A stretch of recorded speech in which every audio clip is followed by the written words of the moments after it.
Lobo Xavier afirma que a CGTP não interessa para nada na concertação social. Manuela Ferreira Leite diz agora o contrário do que dizia há um ano. E João Miguel Tavares, quando se fala em cartazes, acha afinal que o respeitinho é muito bonito. Olá, esta é mais uma edição de Os Comentadores. Os Comentadores. Eles analisam, eles debatem, eles opinam, eles influenciam, eles discutem, eles ensinam, eles divertem, eles manipulam. Eles viciam a República.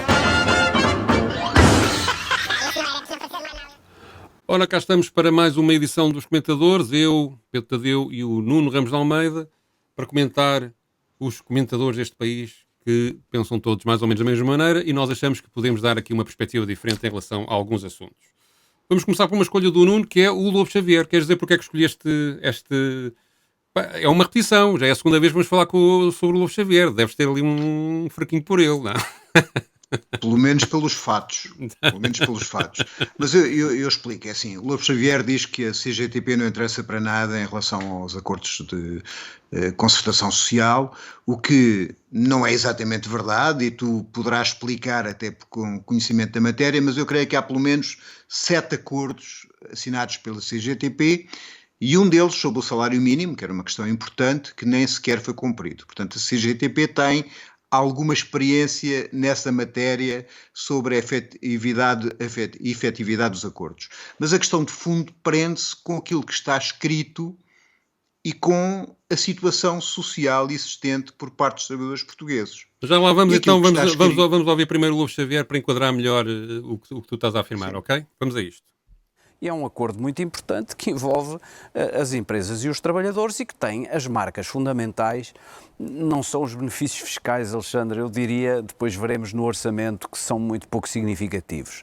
É um compromisso com a evolução da massa salarial, é o fim do desconto para esse fundo de compensação e é um entendimento sobre objetivos de médio prazo que estão também condicionados à produtividade. 2% de meta de crescimento de produtividade parece razoável e parece bom, não parece uma coisa de saudar e bastante saudável. É um acordo que pode resistir a um eventual falhanço das perspectivas, digamos, otimistas do Primeiro-Ministro. Eu não sei onde é que as perspectivas são otimistas. Na taxa de inflação, porventura, ou nas capacidades de crescimento de Portugal em 2023, não creio que seja assim um otimismo, o otimismo típico dos políticos em matéria sempre que apresentam um orçamento. Não creio que se possa dizer isso. Obviamente, se as coisas piorarem, ter-se-á que adaptar este acordo, isso é óbvio. Mas ele até prevê uma monitorização, sim, portanto o diálogo está aberto. As metas são muito sensíveis e as condições para as metas estão lá e, portanto, se falharem as condições e os pressupostos, para mim a CGTP não faz lá falta nenhuma porque nunca fez em nenhum. A CGTP nunca participou em nenhum acordo e, portanto, aconteceu o que acontece sempre. Ora bem, só para esclarecer então esta questão, antes de irmos depois ao resto, eu fui tirar notas e então, em 30 anos, desde 1984, que é quando começou a concertação social em Portugal, a CGTP assinou 8 acordos. Não foi 7, foi 8. Ou seja, 26% dos acordos. Não é tão pouco como isso. é mais de um quarto. O primeiro que ela assinou foi em 1991, no tempo de Cavaco Silva. Nesse ano assinou 2 acordos, um de formação profissional e outro sobre higiene e segurança de trabalho. Em 2001, no tempo de António Guterres, assinou um sobre higiene e segurança de trabalho, outro sobre política de emprego e formação profissional e outro sobre proteção social. Em 2005, Santana Lopes assinou um sobre contratação coletiva. E em 2006 assinou mais 2, um sobre formação profissional e outro, aquele que tu referiste, sobre salário mínimo, que tem aqui um ponto essencial e que justifica também a desconfiança que a CGTP tem em relação a isto, para além de razões de princípio, que é, esse acordo previa que o salário mínimo passaria em 2011 para 500 euros e, na verdade, isso só aconteceu em 2015, 4 anos depois do acordo. Ou seja, a CGTP queixa-se que sistematicamente também isso aconteceu nas questões da formação profissional e da higiene e segurança do trabalho, nos acordos que assinaram antes, que mesmo quando assina, quando está tudo bem, depois as coisas não acontecem. Na realidade, cai tudo por razões inopinadas. Mas tu estavas a seguir no raciocínio. Eu estava a dizer que basicamente temos que ver primeiro a situação que há em relação ao trabalho, em relação ao capital.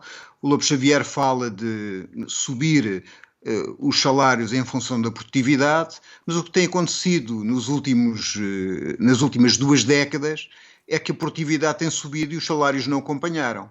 E nós vimos do ano 2022 com o maior corte e a maior transferência de salários dos trabalhadores para os rendimentos do capital que há memória neste século XXI, superior até aos anos da Troika. Isto é, neste momento os salários têm uma queda de 2,6%, menos 2,6%, e a produtividade subiu 4,5%. Para os salários reais manterem o mesmo peso que tinham anteriormente em relação aos rendimentos de capital, tinham que subir 7,1%. Eu por acaso fiz uma conta aqui há uns dias, fiz uma conta com outra maneira de ver a degradação salarial.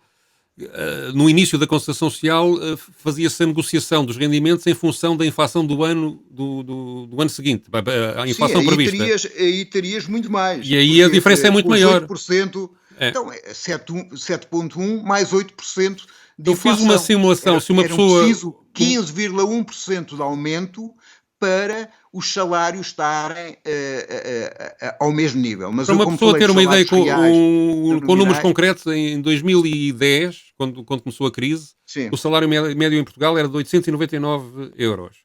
Se tivesse acompanhado sempre o ritmo da inflação, o salário médio hoje em dia devia ser de 1.500 euros, acima de 1.500 euros. E está a pouco mais de 1.000 euros. Da produtividade, porque o salário para manter na economia ser redistribuído da mesma maneira os lucros e o rendimento do trabalho, para se manter, tem que acompanhar a produtividade.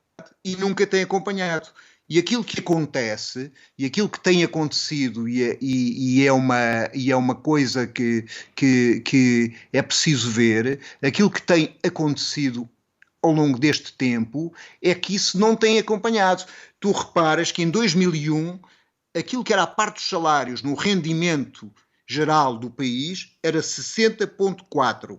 Em 2016 era apenas de 51,1%. Significa, nas contas da CGTP, que ela faz em relação a este acordo e ao desnível e àquilo que os trabalhadores perderam, que de 2004 a 2021 os trabalhadores perderam 60.699 milhões de euros.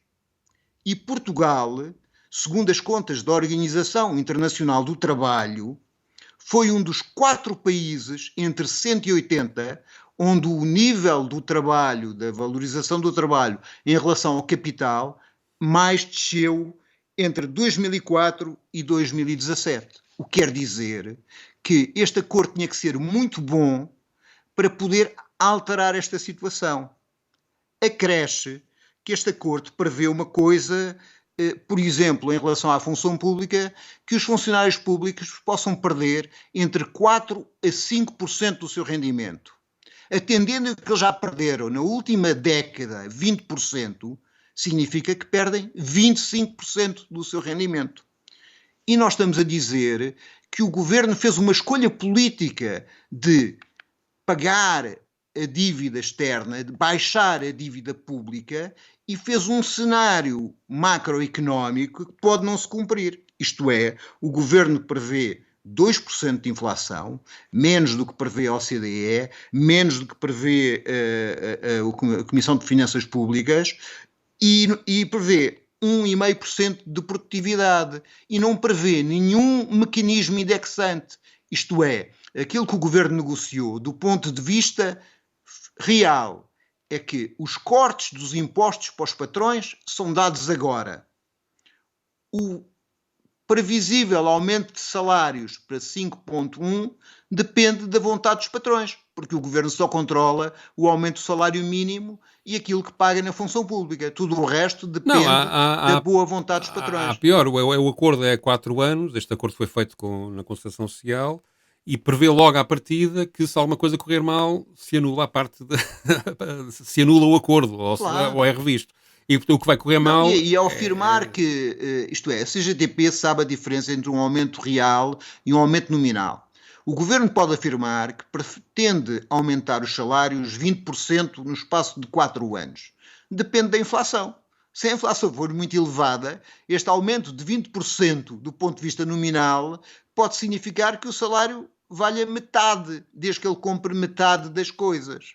Portanto, acresce que deste ponto de vista é natural que a CGTP, perante este cenário, representando trabalhadores, havendo um histórico de degradação sucessiva do rendimento dos trabalhadores, ela não assine só porque fique bem na fotografia em vésperas de discussão orçamental. E há aqui outro ponto, que é o porquê que a UGT assina sempre. A UGT tem um poder na mão, como de facto, que é, como a CGTP tem sempre muitas reservas em assinar acordos, ela poderia fazer, digamos, uma pressão sobre o patronato para que pudesse haver, e sobre o governo, para que pudesse haver acordos mais favoráveis aos trabalhadores, que na prática acaba por não fazer. Aconteceu isso na Troika, por exemplo, que assinou um acordo que prejudicou muito até a imagem pública da UGT, e agora este acordo parece-me também digamos, uma coisa que, do ponto de vista dos trabalhadores, é muito difícil compreender a sua assinatura.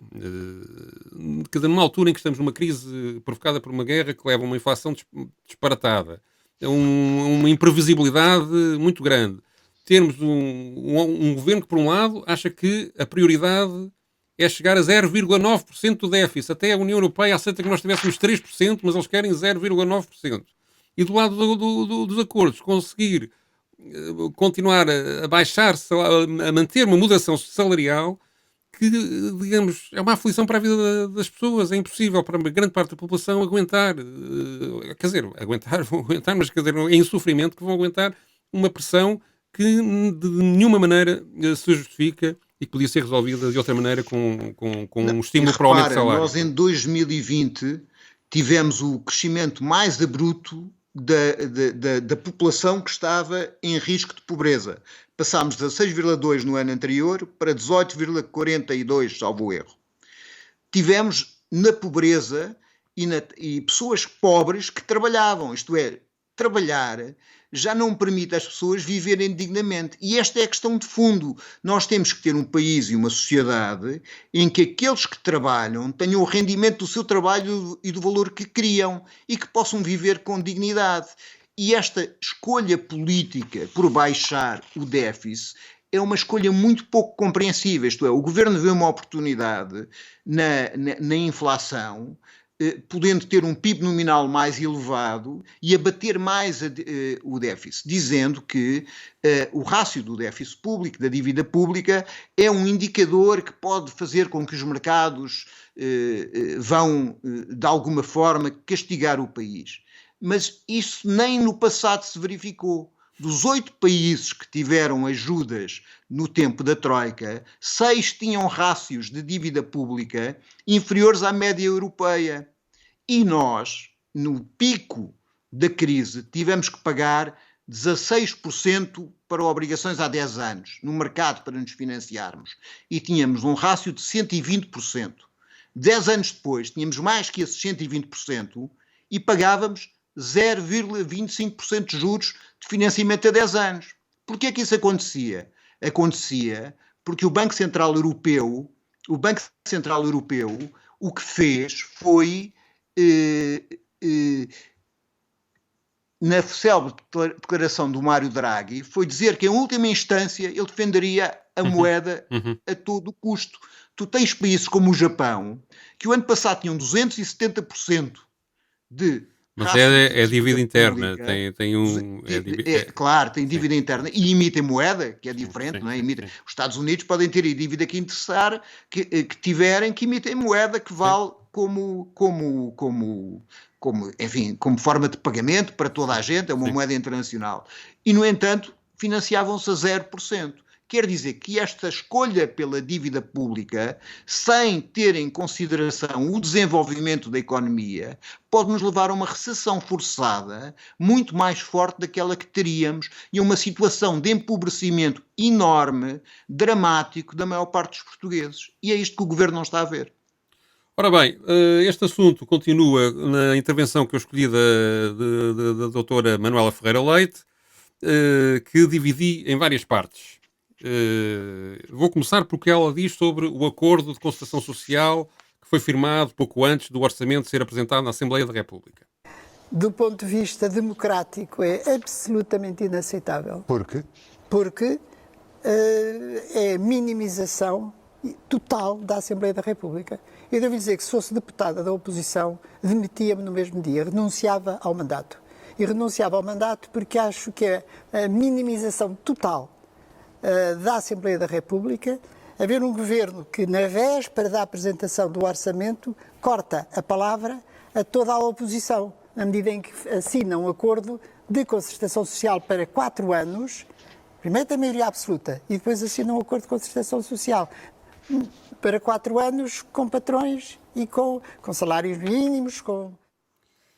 Isto é curioso porque ela até pode ter razão, mas não é isso que me interessa agora. É a contradição que o debate político traz, em que as pessoas desdizem sistematicamente, não se lembram do que disseram há um ano, e eu por acaso encontrei a declaração que Manuel Ferreira Leite fez há um ano, quando, exatamente no mês de outubro, exatamente há um ano, o governo de então não recusou falar com a concertação social e aprovou um pacote para apresentar à Assembleia da República para conseguir a aprovação do Bloco de Esquerda e do PCP, um pacote que eles chamavam de trabalho digno, salvo era essa a bandeira A que agenda eles tinham, a agenda de trabalho digno, com 21 medidas para conseguir, digamos, ter esse apoio no Parlamento e conseguir aprovar o orçamento. Nessa altura, Ferreira Leite reagiu assim. Ou seja, como é que é possível que haja uma Ministra do Trabalho, ou um Governo, que tome neste momento decisões relacionadas com alterações à lei laboral contra a vontade do Conselho de Concertação Social? Não sei se é a primeira vez que tal acontece, mas não é a primeira, tem sido muito raras as vezes em que há um assunto ou outro que não recebe o acordo do Conselho de Concertação Social, mas que não há uma afronta. Portanto, umas vezes deve-se falar com o Conselho de Concertação Social e chegar a um acordo e então depois levar uma proposta à Assembleia da República, outras vezes é precisamente o contrário. É aqui o meu ponto. E este tipo de contradições não ficam só por aqui. Ela depois fala também da questão da retenção no IRS. Vamos ouvir essa declaração. A retenção na fonte. Eu várias vezes disse, penso que até em conversas consigo, várias vezes disse que discordava imenso do volume, do montante de retenção na fonte que era feita. Porque é necessário sempre fazer retenção na fonte, porque senão não há receitas ao longo do ano para se pagarem as despesas. Portanto, a retenção na fonte é algo que é absolutamente necessário. Nós pagamos o IRS no momento do ano e as despesas são feitas ao longo do ano. Portanto, ela é necessária.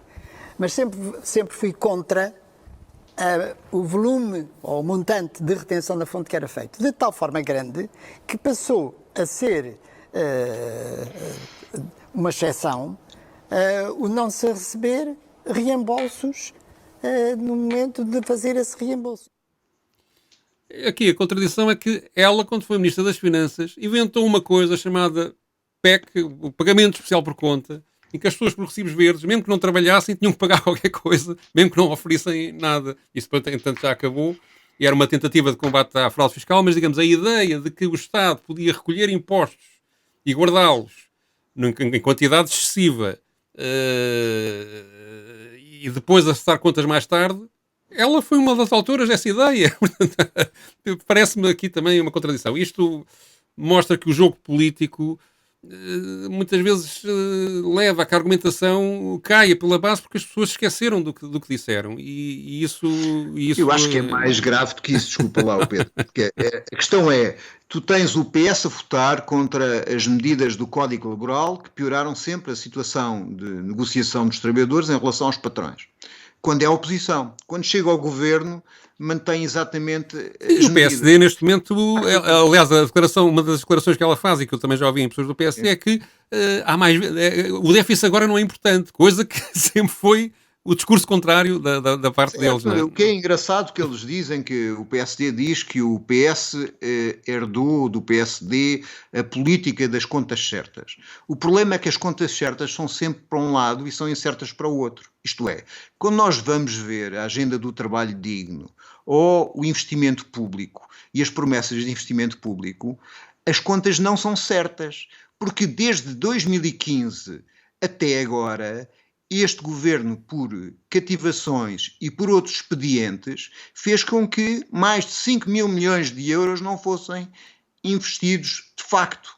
Nós temos taxas de execução, no boletim de execução de agosto, a taxa de execução no Serviço Nacional de Saúde era 13,5%, aliás 15,6% daquilo que estava colocado num orçamento que ainda por cima tinha sido votado em maio, não tinha sido votado no século passado.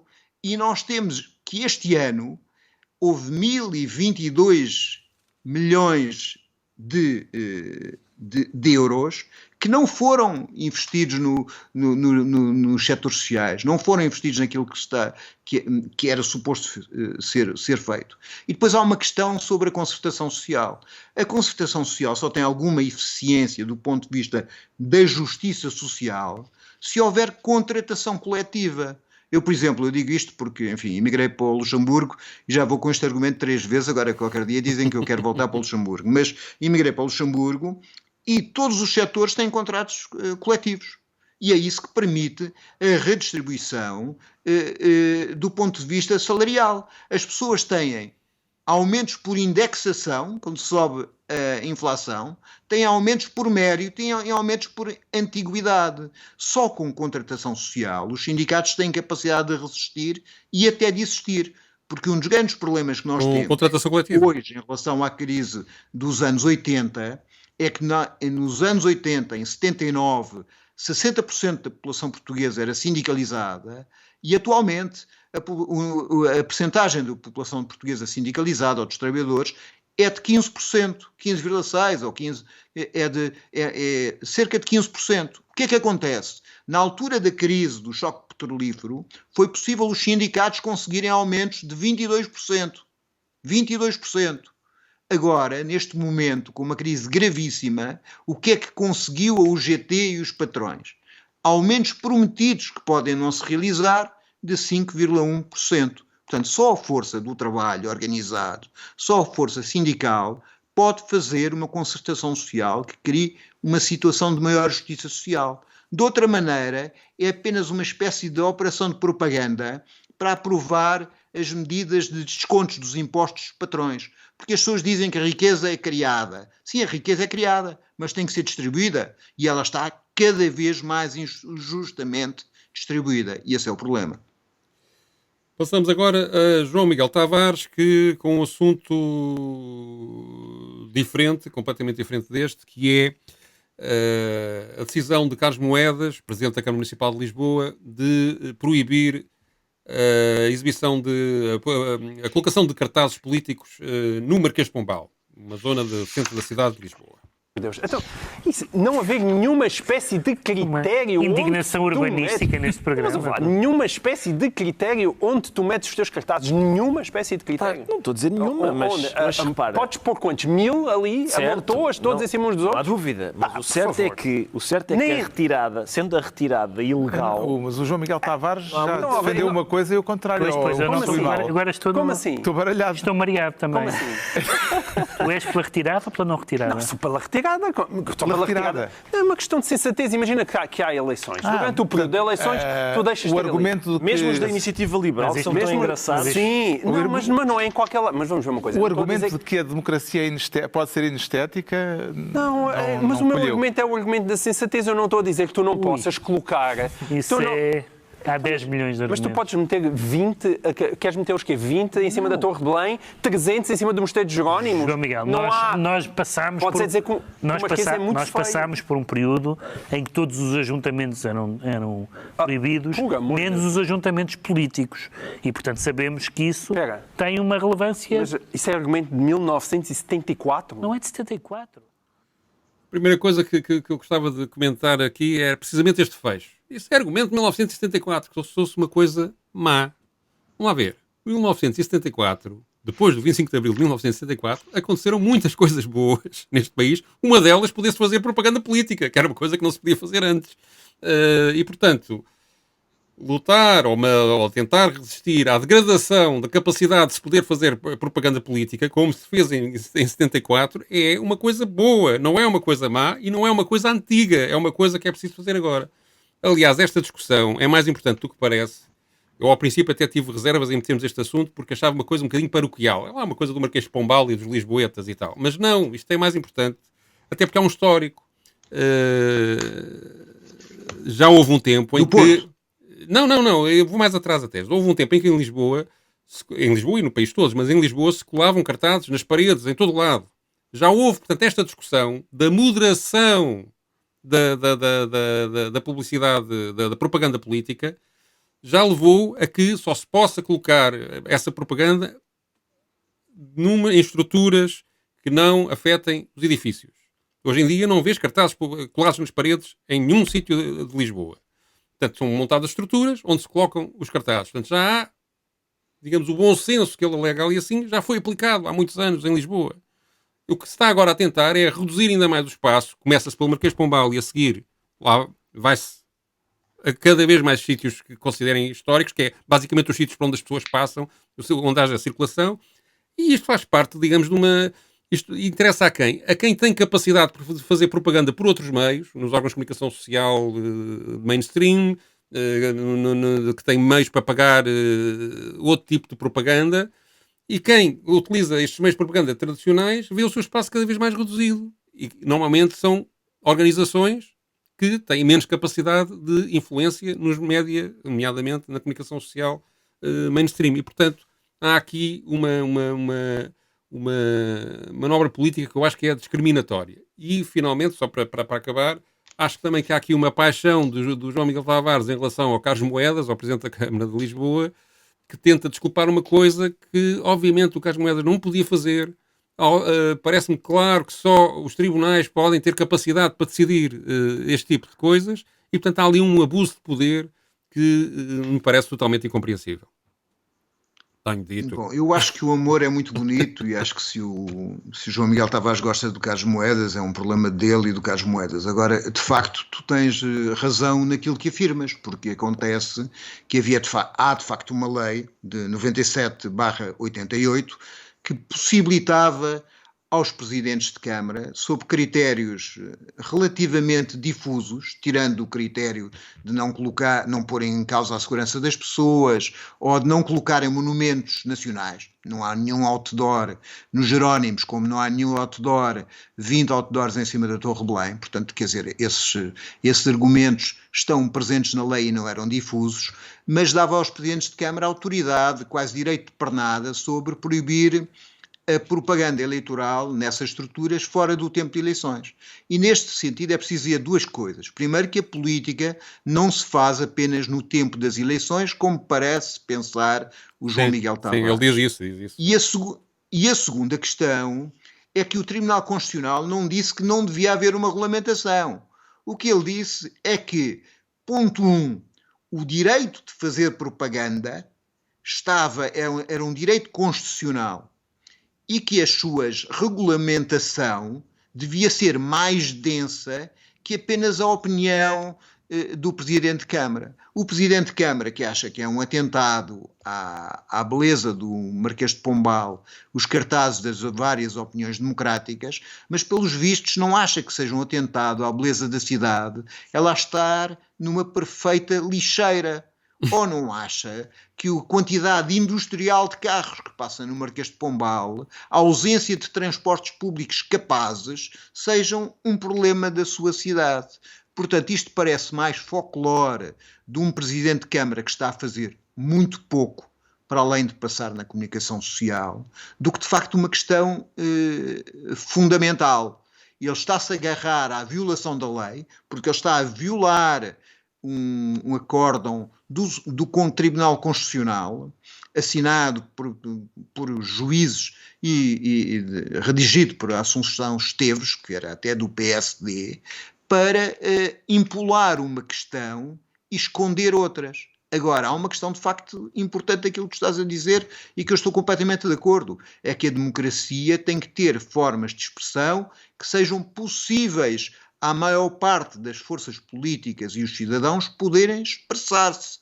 E os outdoors já não são baratos.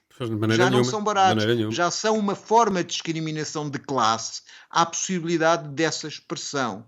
E, de facto, antigamente, nos tempos da União Nacional e da Ação Nacional Popular, é que os cartazes eram todos proibidos e as pessoas que punham cartazes presas. Hoje, em democracia, devia ser um bocadinho diferente. E é com esta que nos vamos. Até para a semana. Os comentadores. Eles analisam, eles debatem, eles opinam, eles influenciam, eles discutem, eles ensinam, eles divertem, eles manipulam. Eles viciam a República.